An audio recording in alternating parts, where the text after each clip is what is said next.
Hello and welcome to part 2 of season 6, and here we are. We have started with episode 12, One Son, written by Chris Carter and Frank Spotnitz, directed by Rob Bowman. We get another Mulder voiceover, and this, quarantine time. That means it's sexy shower time. Again, another quick reminder that Chris Carter had a hand in writing this episode. Biggest shipper. Blondie's back, and my boner is gone. They found out about Dirty Diana, and they have receipts, but Mulder's unconvinced. Ugh. Another Mulder and CSM encounter. It's a big scene. You stop it, or everyone dies. No. I live. You live. To see your sister return. It's what your father realized. It's what you'll realize as your father's son. Back to this bitch. Ugh. Mulder figured out she and CSM have been meeting. I just puked a little in my mouth. Anyway, alien baby. Time to save Cassandra from the clones. Krychek sees Blondie and exhibits an emotion. He must really care about her. Or not. He says the rebels won. They took it. The syndicate is gone now, burnt to a crisp, along with Cassandra. A father-son conversation goes awry when the father shoots the son, praising his old friend Bill Mulder's son. This two-parter was intense with a lot of twists and turns. We've now sort of wrapped up the Cassandra story. Let's see how the rest of the season progresses, shall we? Episode 13, Agua Mala. Written by David Amon. Directed by Rob Bowman. Mulder and Scully get wet. There's a storm and they have a new X-File. Don't touch the water, it's bad. See? The couple that performs a tracheotomy together stays together. I love this angle. All the nuts roll down to Florida. This line is nice. The line's so nice it's said twice. Agua Mala? Uh-oh. Meanwhile, Scully has delivered a baby. She can mark that off her bucket list. While dealing with a water monster. Come on, multitasking. Arthur Dales approves of Mulder and Scully. Interesting and kind of wacky episode that brought our fave agents closer to realizing how much they love each other. Monday, episode 14, written by Vince Gilligan and John Scheiben, directed by Kim Manners. What did I miss? I guess we're in the past. Agua Mala. Back to where we started. That didn't take long. This chick knows what's going to happen. Scully tries to plead with the bomber. She loves him so much. I see we have a Groundhog Day situation here. I think she's going to save everyone. This time Scully goes to the bank and Pam stops Mulder, but the fate is the same with their roles switched. And we reset.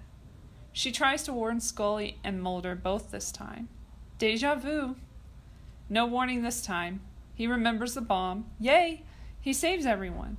Almost everyone. But at least it worked. Interesting take on the tried and true deja vu story. The performances were good, and so was the comedy. And we got a lot of shirtless Mulder scenes that didn't hurt. Episode 15, Arcadia. Written by Daniel Arkin. Directed by Michael Watkins. Meet the Petries! They're finally married. A new suburban X-File awaits Rob and Laura. Awkward dinner party time. I, realized that it's past time that I walk scruffy. Would you like some company? Yeah.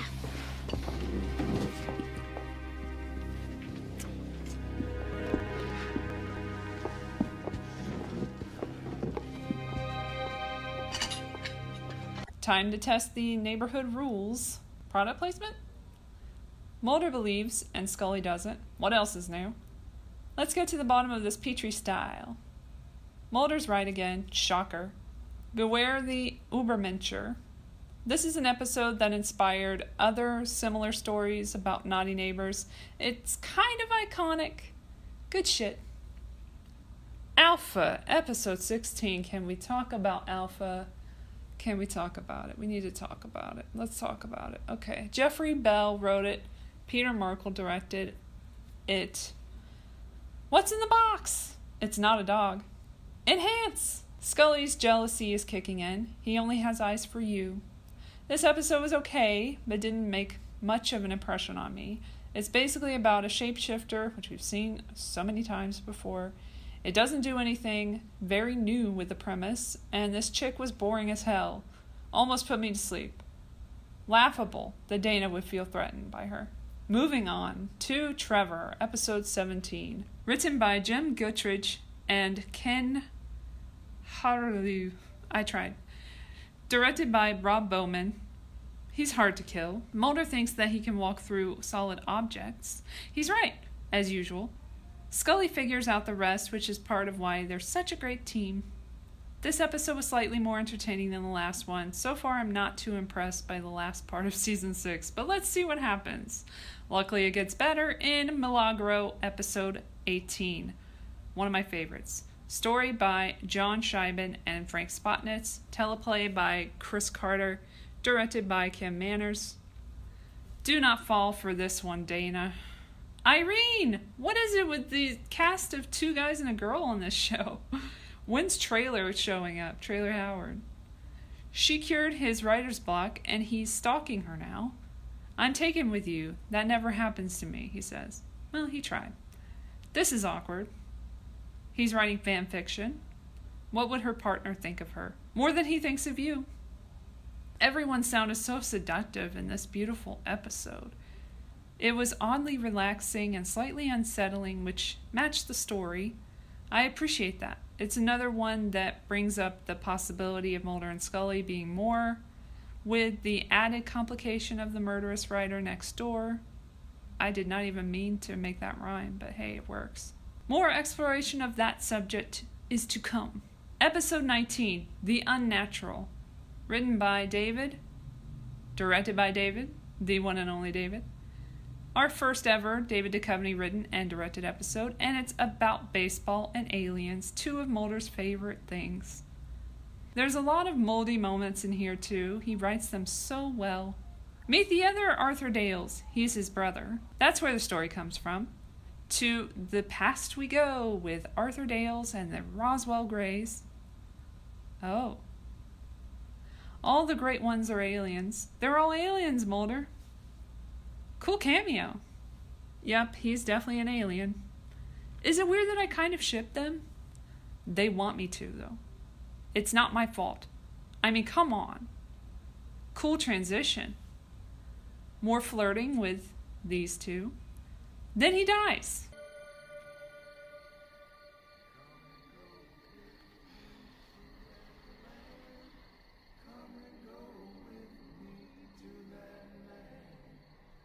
Tragic. But this couple is not doomed.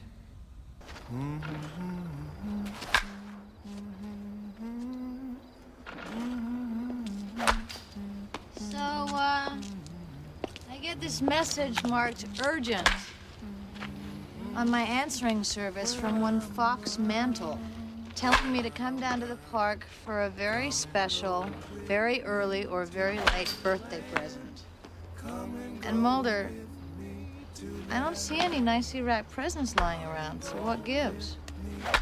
You never hit a baseball, have you, Scully?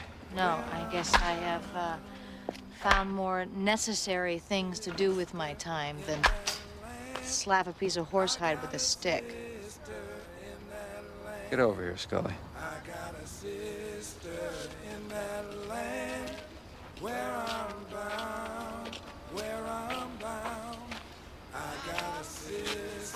This is my birthday present, Mulder. You shouldn't have. This ain't cheap. Paying that kid $10 an hour to shag balls. Hey, it's not a bad piece of ash, huh? The bat. I'm talking about the bat. Now, don't strangle it. You just want to shake hands with it. Hello, Mr. Bat. It's a pleasure to make your acquaintance. Oh, no, Miss Scully. The pleasure is all mine. Okay, now we want to go hips before hands, okay? And we want to stride forward and turn. That's all we're thinking about. So we go hips before hands, all right? Okay. One more time. Hips before hands, all right? Yeah. What is it? Hips before hands. Right. We're going to wait on the pitch. We're going to keep our eye on the ball. Okay. And then we're just going to make contact. We're not going to think. We're just going to let it fly, Scully, okay? Mm-hmm. Ready? I'm in the middle. All right, fire away, poor boy. Ooh, that's good. All right, what you may find is you're concentrating on hitting that little ball. The rest of the world just fades away, all your everyday nagging concerns, taking away your biological clock. How you probably couldn't afford that nice new suede coat on a G-woman's salary. How you threw away a promising career in medicine to hunt aliens with a crackpot Elle being a brilliant partner. Getting to the heart of a global conspiracy. Your obscenely overdue Triple Expo. Oh, I'm sorry, Scully. The last two problems are mine, not yours. Shut up, Mulder. I'm playing baseball. Oh! Come and go with me to that land. Come and go with. Love this episode. Great work, David. That's all I gotta say. 3 of a Kind, episode 20. Vince Gilligan and John Shiban again, writing. Brian Spicer directs. We have another Lone Gunman episode. They're getting their own series soon. Don't worry, I'll cover at least the series premiere, which is a predictive programming extravaganza.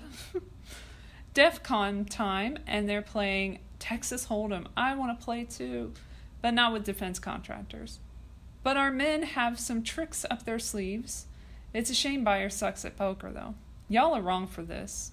Pretending to be Mulder to lure our Scully, shame on you. The fact that they knew she'd come to Las Vegas because Mulder asked her to, though. They know she loves him. Meanwhile, Suzanne's back. Tough luck, Byers. Sorry, Scully. Mulder's on vacation. Same dude. That is hard to look at. Uh-oh. Agent down. Frohike to the rescue. Langley is tasked with an assassination mission. Suzanne is the target. Byers saves her in the end, and he gets closure. That was a cool episode, and it wrapped up the Suzanne Medeski storyline well with some fun moments of drugged-up Scully and a cameo from Morris Fletcher. Good stuff. Field Trip, episode 21. Frank Spotnitz wrote the story. The teleplay is by Vince Gilligan and John Shiban, directed by Kim Manners. Mulder's back, and we have a new X-File. He's thinking UFOs. She disagrees. He says he's almost always right. He has a point. It is aliens? Even Mulder is shocked. An alien abduction and cover-up? The ultimate I told you so. Great work, Fox. Of course it's not real. But this episode is a turning point for Scully's character development. When she thinks he's dead but can't explain it, she finally realizes she needs to be more open in her investigations. It's not only a turning point for her, but for Mulder and her relationship. And we move on to the finale, episode 22, Biogenesis. Kind of coming off of that, we have a very similar kind of vibe. Written by Chris Carter and Frank Spotnitz, directed by Rob Bowman. We get a recap of Earth from Scully. A lot has happened here. What is our purpose? Why are we here? We're getting philosophical. A magical artifact is found in West Africa. It leads to an X-File for our fave agents. Side note, his hair looks good again. I noticed it in the last ep, but I'll mention it here. Back to it. He's having some odd symptoms. This is causing it. Scully says it's a fraudulent artifact. Mulder is skeptical about it. He says he'll show her the body of the man who found the artifact. There it is.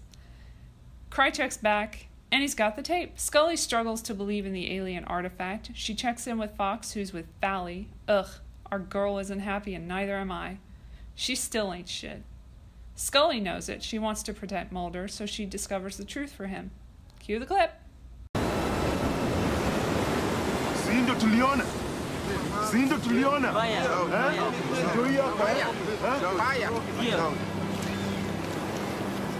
It's the same. I'll take you, but they are afraid.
To be continued. Good finale.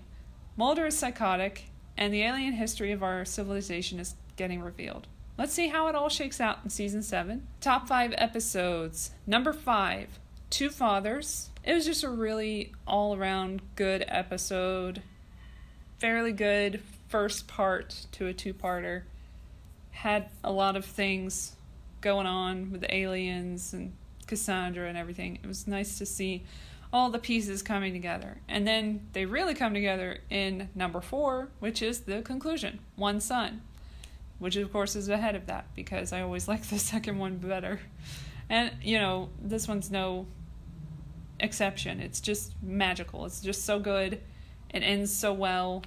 There's so much going on. The syndicate is gone. I mean, come on. Like, what is going on? Like, we'll see. But it's a really good episode. And then 3, Milagro. I'm sorry, Milagro is that bitch. And I love it, especially as a writer, someone who's experienced writer's block, and seeing that on screen. It's legit, and I've also done fan fiction, so I'm not a stranger to that. Number 2, The Unnatural, which ends with our lovies having a baseball game by themselves.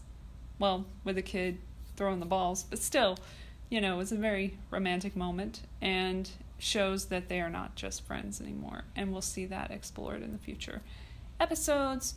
But we saw it first here in the number 1 episode, which of course is Triangle. It was never going to be anything but Triangle. We know that. Triangle is amazing. It's well written, well directed. I would say, I can't believe I'm saying this, but Milagro I think was better written than Triangle. But I think this one is visually stunning, and it's just so many beautiful moments, especially with my Moldy. And I can't wait to see the more Moldy moments that we have in store in season 7, and I hope you join me for that.